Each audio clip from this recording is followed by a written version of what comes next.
Bonjour, alors dans cette vidéo je vais vous parler de comment faire les photos de groupe sur un mariage. Alors, quand on fait un mariage, à un moment donné, il va falloir faire les photos de groupe. Donc c'est soit une photo d'un groupe général, ou la plupart du temps, en plus, de toute façon, on va avoir une multitude de prises de vue de petits groupes. Les cousins, les frères et sœurs, les amis, les copains d'école, les ceci, les cela. Donc on va avoir toute une multitude de petits groupes à passer.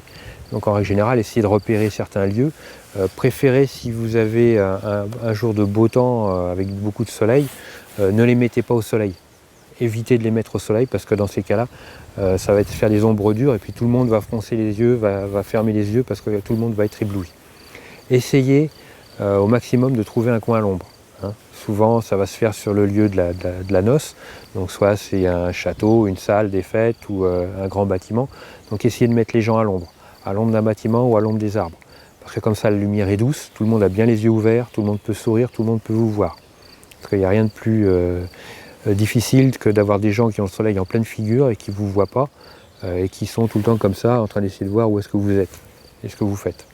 Donc ça, c'est vraiment, faites très attention à ça. La photo de groupe, en règle générale, si vous n'avez pas des marches ou une fenêtre, un bâtiment à monter ou monter pour pouvoir surplomber un peu tous les gens et faire la photo de groupe générale, emmenez un escabeau. Ils en font maintenant des petits escabeaux pliants, c'est très pratique. Ça vous permet aussi de gagner en hauteur et puis de pouvoir voir tout le monde. Ça aussi, c'est quelque chose d'essentiel pour pouvoir réussir une belle photo de groupe.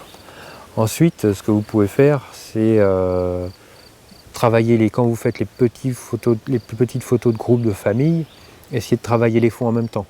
Trouver une rangée d'arbres, mais il ne faut pas non plus que ce soit trop présent. Privilégier à la limite les gens à l'ombre avec quand même quelque chose de très lumineux et un fond beaucoup plus sombre derrière, comme ça les gens vont ressortir beaucoup plus. Essayez d'éviter d'avoir des fonds trop présents, mais en même temps travailler aussi l'esthétique des fonds. Avec les bokeh. C'est là aussi on peut faire ces petits groupes au 70-200. Comme ça, on va travailler la profondeur de champ avec des fonds bien flous et des personnages bien nets. Ça aussi, c'est quelque chose qui va rapporter beaucoup, une valeur ajoutée à votre travail.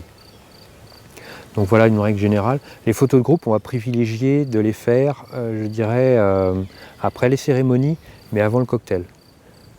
Parce qu'une fois que les gens sont au cocktail, une fois que les gens ont un verre à la main, c'est la croix et la bannière pour arriver à les mobiliser pour qu'ils lâchent un peu le verre, qu'ils lâchent leur discussion avec les gens, parce que la plupart du temps ils retrouvent des gens qu'ils n'ont pas vus depuis longtemps, donc c'est très compliqué de les faire décramponner du cocktail pour les emmener faire les photos de groupe. Donc il est impératif que les photos de groupe se fassent avant le cocktail. Non, si possible, parce qu'après vous proposez, c'est les mariés qui disposent. On n'est pas non plus maître de tout ce qui se passe sur un mariage. Mais la plupart du temps, essayez de faire ça à ce moment-là.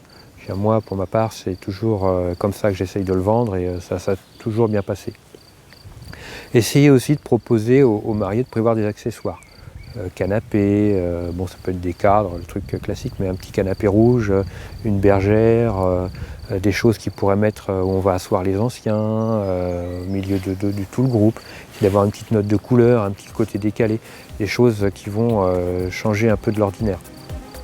Donc voilà pour les photos de groupe. Écoutez, je vous souhaite de bonnes photos de mariage, puis à très vite sur commentphotographier.com.